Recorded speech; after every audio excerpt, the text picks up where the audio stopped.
The arena stretched beneath 3 crimson suns, its obsidian floor polished to a mirror shined by the blood of 1,000 warriors.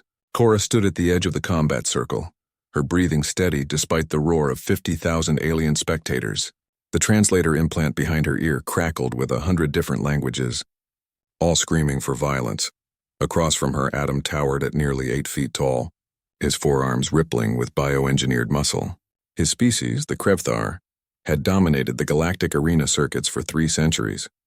They were bred for war, modified for supremacy, and utterly convinced of their invincibility. Human, Adam's voice rumbled through the arena's amplification system. You've made a mistake challenging me. We could have settled your planet's debt through standard channels. Now you'll die for your arrogance. Cora rolled her shoulders, feeling the familiar weight of her species' greatest weakness and its greatest strength. Humans weren't strong like the Krevthar. They weren't fast like the Zephyri or armored like the Stonebloods, but they were adaptable, and they were stubborn. I read the fine print of the Galactic Combat Accords, she called back, her voice amplified across the stadium. Any champion can challenge for their world's freedom. And you, Adam Vrekthor, made a proclamation last cycle that got broadcast across every network. Adam's mandibles clicked in confusion. His kind didn't bluff, didn't understand psychological warfare. What proclamation? Cora smiled. That any warrior brave enough or foolish enough to face you in single combat would win your hand in marriage if they emerged victorious. You said no one in the galaxy could defeat you. The crowd's roar shifted to something like laughter. Adam's purple skin darkened to violet. Embarrassment, Cora's research had told her. That was hyperbole. A figure of speech. The Accords don't recognize hyperbole, Cora said. They recognize binding declarations made by registered champions. Your words were recorded. They're legal. So here's my wager.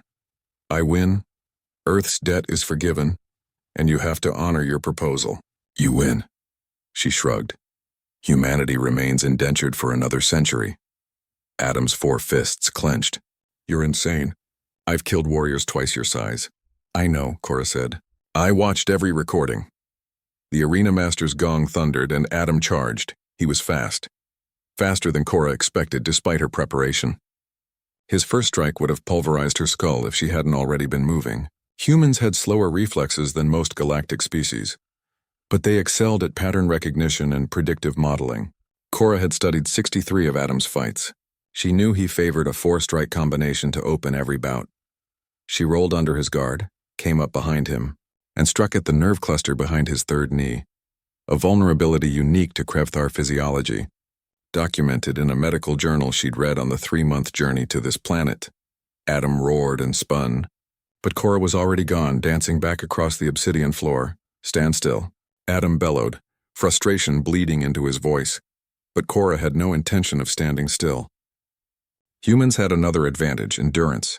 While most species were built for explosive power, humans could maintain moderate exertion for hours.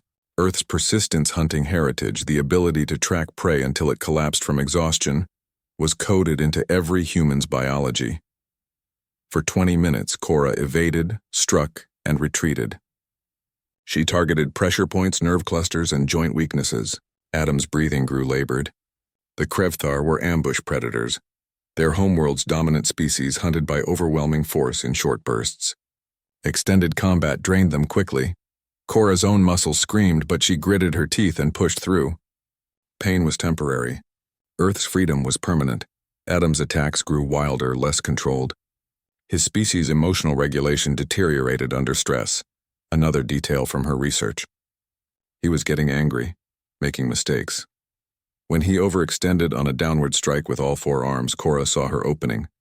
She slid inside his guard, planted her feet, and drove her elbow into his solar plexus, or the Krevthar equivalent. The strike wouldn't have worked if he hadn't been exhausted, if his guard hadn't dropped, if his breathing hadn't been compromised. But it did work. Adam collapsed to one knee, gasping. Cora swept his legs, and 8 feet of genetically perfect warrior crashed to the obsidian floor. She was on him instantly, a blade she'd palmed earlier pressed to the major artery in his throat. The arena fell silent. Yield, Cora whispered, loud enough for the microphones to catch. Adam's eyes, all 6 of them, stared up at her in disbelief. In his culture, surrender was worse than death. But the accords were clear. A yielding ended the match. A death meant forfeiture for the victor's world. How? He managed. You studied war, Cora said. I studied you. For a long moment, nothing moved. Then Adam's hand tapped twice against the floor, the universal signal of submission. The arena erupted. 3 days later, after the legal documents were signed and Earth's debt officially forgiven, Adam found Cora on the observation deck of the orbital station. She was watching her planet turn below, blue and green and impossibly fragile. You're not going to hold me to the marriage clause, Adam said. It wasn't a question. Cora glanced at him. The accords say I can claim it. But no, I won't. You made a stupid boast. You paid for it with your pride. That's enough. Adam was quiet for a moment. I've fought hundreds of opponents. You weren't the strongest or the fastest. No, Cora agreed. But you were the first to make me feel like prey instead of predator. He paused. Your species is terrifying, Cora smiled. We're just human. We're not built for single combat or strength trials, but we're very, very good at solving problems. She turned back to the viewport. And we never ever give up. Adam watched her for a moment longer, then departed. As he left, he heard her whisper, Humanity, fuck, yeah. He understood the sentiment perfectly.